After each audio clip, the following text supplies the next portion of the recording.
Hello, and welcome to Get Ready, Brexit and Incoterms by Customs Connect. I'm Alexandra Turner. I am the head of Customs and Export Control Strategy for Customs Connect, and I'm going to walk you through what's going on with Incoterms and Brexit. So, to get started, the Brexit timeline, I'm sure all of you are quite familiar with what's been going on throughout the year. The end of the transition period is coming on the 31st of December. We fully exit the EU and will become an independent country, although I know there are considerations with Northern Ireland. So as of 11 p.m. in the UK and midnight in the EU on the 31st, we are out. So what are Incoterms? Incoterms are a codified set of three-lettered trade terms. You've probably seen them as the three letters, though most people don't spell them out, but they are formal, recognized terms. They're global contractual standards. Only the official ones are recognized. They can be used for both domestic and international trade, and they are enforced by the consent of both parties. And what that means is you'll see there a picture of the Incoterms 2020 book. This is the 2020 iteration. But they'll have past Incoterms from 2010, 2000, and so on. And those are still valid. They're valid terms, even though most people will start using Incoterms 2020 because it's the latest. You are perfectly entitled to use any of the Incoterms you wish, so long as it's enforced by both parties' consent, the seller and the buyer. So if you are still using 2010, that's perfectly acceptable. Just make sure both parties are aware and agree. Incoterms define the responsibilities of the sellers and the buyers. They're the obligations and risks, and also the costs. And this is one of the major things to take into account. Many companies forget to take into account the costs that are associated with what your responsibilities are under each of the Incoterms. So, what does this mean with Brexit? Well, with Brexit, nothing really changes for Incoterms. Incoterms aren't based on the UK and the EU. They are global terms set by the ICC. But there are considerations you need to take into account. One, the fact that it's now going to be international trade between the UK and the EU, but also that Incoterms will affect the entire supply chain up and down. So not just you as the seller and potentially your buyer, but also who you're buying from and who they're selling to. So you'll want to make sure that you have those strategic discussions to make sure that the Incoterms you choose are beneficial to not only yourself, but also the entire supply chain. There's also a potential increase in legal responsibilities and costs for both the sellers and the buyers now with international trade. There are things that you have to take into account that you didn't have to before. For example, customs declarations, additional freight costs, customs valuation, etc. So the major considerations for planning. The first major thing for Incoterms is going to be this term of establishment.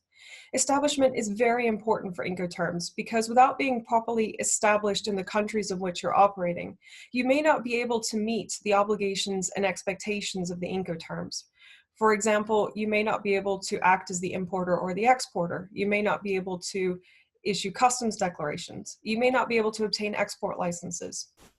You also may not be eligible for EORI numbers or deferment accounts. So even though this definition of interpretation of establishment can vary between countries around the world, and we are seeing a little bit of variance of this even within the EU and the UK, you'll want to make sure that wherever you're based and wherever you're acting under this Incoterm, you meet establishment rules. The second is costs. There are costs for carriage, there are costs for insurance, costs for customs declarations, for example, the use of deferment accounts if you do not have your own, and also for your own, guarantees, all the other things that come with international trade. These costs will need to be taken into account when you're deciding which Incoterms you want to use. Sometimes these costs may not be able to be reclaimed, for example, import VAT if you're not established.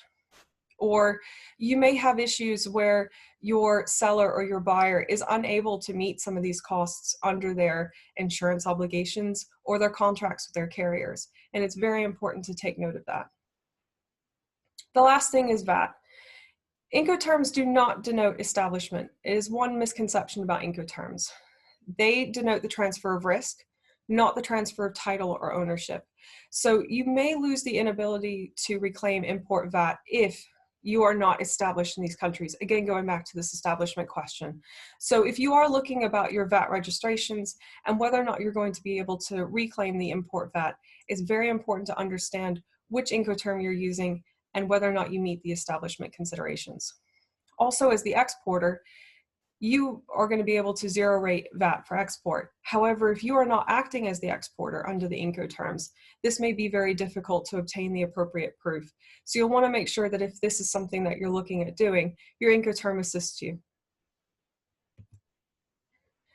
Other things to consider for planning. You'll need to clarify for your Incoterms what the delivery verification location is going to be. It needs to be a full and complete address.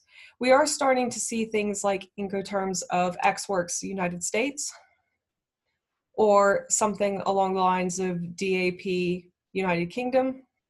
That doesn't mean anything. It's very vague. Your address should be specific, and it should be the way that you mail something. So I should be able to go on Google Maps and be able to look up that exact address. Not only does it assist you with understanding when the transfer of risk takes place, it also helps you understand what costs you are subject to and where the risk lies. There's a very big difference, for example, of saying London and giving a very particular address in London. It can make the difference of a few miles, and for carriage and insurance, that can make a difference. You also need to be careful of which year of the Incoterms you're using. FCA of 2020 is not the FCA of 2010, and don't assume that everyone's using the latest Incoterms. Get it in writing, make sure that you make it very clear which year you're using. And as we say, get it in writing. Make sure you have your contracts and agreements in place. Make sure that between the sellers and the buyers, you have some type of written agreement in place that denotes the full Incoterm, which will state the Incoterm itself, the delivery location, and the year. Also, understand some Incoterms are only acceptable for use on sea and inland waterways. We are starting to see that people are using Incoterms because of the name and not reading what they're described for. If you're using other modes of transport, these are not acceptable, and you'll want to make sure you use one of the other Incoterms. Know who's responsible for what. The lack of responsibility and the knowledge of who's responsible for things like import, export, and licenses will cause delays and misunderstandings at the border. Especially with Brexit, this is a major consideration, as you will be in a large line of people who are ready to get things in and out of the borders. If you have problems at the border, it's most likely because you've gotten to the point where goods need to be cleared, but there is no responsible person that's named. And then you're having to spend time to argue back and forth who's going to be responsible for what. Your Incoterms will help with that, again, making sure you have the right year that you want to use. And also, lastly, maintain continuous communication.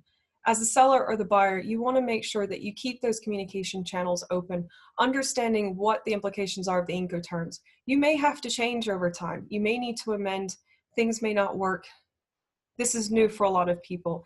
Changing terms from domestic to international trade have different implications. So you'll want to make sure that you keep talking, keep discussing. If you have any further questions, let me know. You can contact me at info@customsconnect.co.uk.